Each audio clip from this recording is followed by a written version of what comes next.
Hello friend, আবারও নিয়ে চলে এসেছি একটা নিউ ব্লগ। তোমরা সবাই কেমন আছো? আশা করি তোমরা সব খুব ভালো আছো। আর এই গরমে আমিও ভালো আছি, কারণ ভালো তো থাকতেই হবে নাকি বলো বন্ধুরা? তো আজকের ব্লগটা একটু অন্যরকম। তো দেখতেই পাচ্ছ আমি কয়েকটা জিনিস নিয়ে বসে পড়েছি। তো এই হচ্ছে যে আমার হাতে এটা কি বলো তো? এটা হচ্ছে আমের আচার। তো কি আচার মানে বলবো, আমের তো অনেক রকমের আচার হয়। এই আচারগুলো আমার দিদি বাড়ি থেকে দিয়ে পাঠিয়েছিল। সকালবেলা আমি আর বোন মিলে গিয়েছিলাম বাস স্ট্যান্ডে আনতে।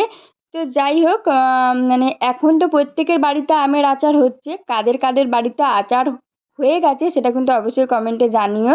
আর এই দেখো, এটা হচ্ছে মিষ্টি আচার, যেটা বার করাতে যে ডাবু পুরো গেছে বেঁকে। মানে এটা চিনি দিয়ে করা হয়েছিল, মিষ্টি আচার তো সেই জন্য চিনি দিয়ে করা হয়েছিল। মানে এতটা পরিমাণে একটু চিট হয়েছিল, সেই জন্য ডাবু দিয়ে কিছুতেই তোলা যাচ্ছিল, ডাবু গিয়েছিল বেঁকে।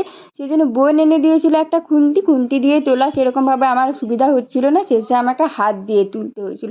আর দিয়েছিল বেল, কাঁঠাল, কাঁচা আম, তো ওগুলো দিয়েছিল। তো আমার দেখো এইদিকে আচার পুরো ভর্তি করে রাখা হয়ে গেছে। এগুলো তুলে রাখা হবে, আরও এক্সট্রা আলাদা করে রাখা হয়েছে সেগুলো খাওয়ার জন্যে। তো দুটোতে ছিল ঝাল আচার, একটাতে ছিল মিষ্টি আচার। তো যাই হোক, এইদিকে আচার রাখা হয়ে গেছে। তারপরে স্নান টান করে চলে এসেছি। আরও কতগুলো জিনিস দিয়ে দিদি পাঠিয়েছিল। তো এগুলো হচ্ছে আমার আর বোনের জন্য ড্রেস। তো এইরকম ড্রেসগুলো খুব ভালো, আমার তো খুব ভালো লাগে গরমে পরার জন্য, একদিক থেকে কমফোর্টেবল। সুতির ছিল, খুবই ভালো কোয়ালিটিগুলো ছিল। সেই জন্য দিদিকে বলেছিলাম যে এরকম কয়েকটা জামা কিনে দিয়ে পাঠাবি।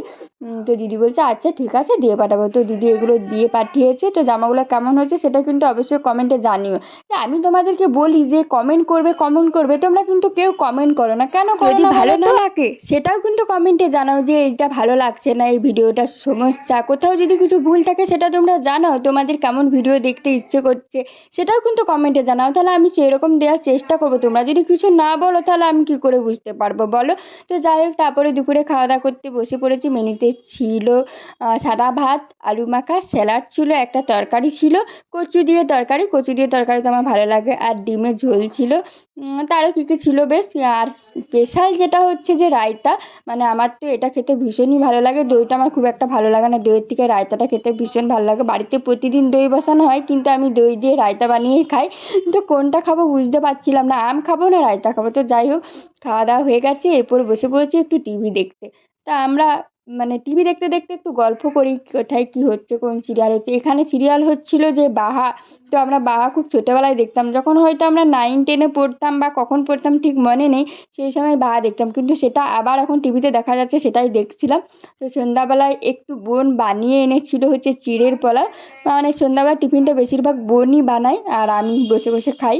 তারপর এদিকে দেখো বোন টিউশন পড়াতে শুরু করে দিয়েছে, একটু ছবি এঁকে দিচ্ছিল, স্টুডেন্টের পরীক্ষা ছিল বলে।